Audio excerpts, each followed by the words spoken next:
ठाणे महापालिका मुख्य इमारतीतील धूरशोधक अग्निशमन यंत्र, मुख्य अग्निशमन पंप, जलवाहिनी व्यवस्था, आपत्कालीन बाहेर पडण्याचे दिशादर्शक फलक अशा यंत्रणा दुरुस्त करून कार्यान्वित करण्याचा निर्णय प्रशासनानं घेतला असून या कामासाठी 43,36,800 रुपयांच्या खर्चाचा प्रस्ताव येत्या सर्वसाधारण सभेपुढे मान्यतेसाठी सादर करण्यात आला आहे। त्यानिमित्तानं ठाणे शहरातील इमारतींना अग्निसुरक्षा नियमांचं पालन करण्याची सक्ती करणाऱ्या ठाणे महापालिकेच्या स्वतःच्या मुख्यालयातील अग्निशमन यंत्रणा अपुरी आणि अनेक ठिकाणी कार्यान्वित नसल्याची बाब पुढे आली आहे। ठाणे महापालिकेच्या गावदेवी भाजी मंडईला आग लागून त्यात 2 जणांना जीव गमवावे लागले।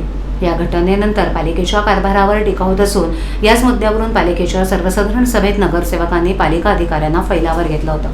ठाणे महापालिका मुख्यालय इमारतीतच अग्निशमन यंत्रणा सक्षम नसल्याचा मुद्दा मांडत राष्ट्रवादी शरद पवार गट पक्षाचे नगरसेवक सुधीर भगत यांनी नाराजी व्यक्त केली होती। त्यानंतर पालिका मुख्यालयातील अग्निशमन यंत्रणा रामभरोसे असल्याची चर्चा सुरू झाली होती। या टीकेनंतर ठाणे महापालिका प्रशासनानं आता पाचपाखडी भागातील मुख्य इमारतीतील धूरशोधक अग्निशमन यंत्र, मुख्य अग्निशमन पंप, जलवाहिनी व्यवस्था, आपत्कालीन बाहेर पडण्याचे दिशादर्शक फलक अशा यंत्रणा दुरुस्त करून कार्यान्वित करण्याचा निर्णय प्रशासनानं घेतलाय।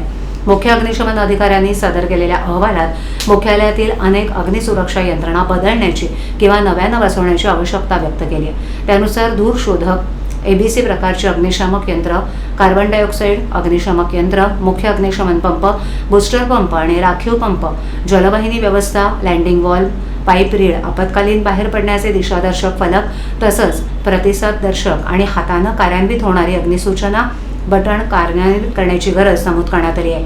त्यानुसार ठाणे महापालिका प्रशासनानं ही यंत्रणा दुरुस्त करून कार्यान्वित करण्याचा निर्णय घेतला असून या कामासाठी 43,36,800 रुपयांच्या खर्चाचा प्रस्ताव तयार केला आहे।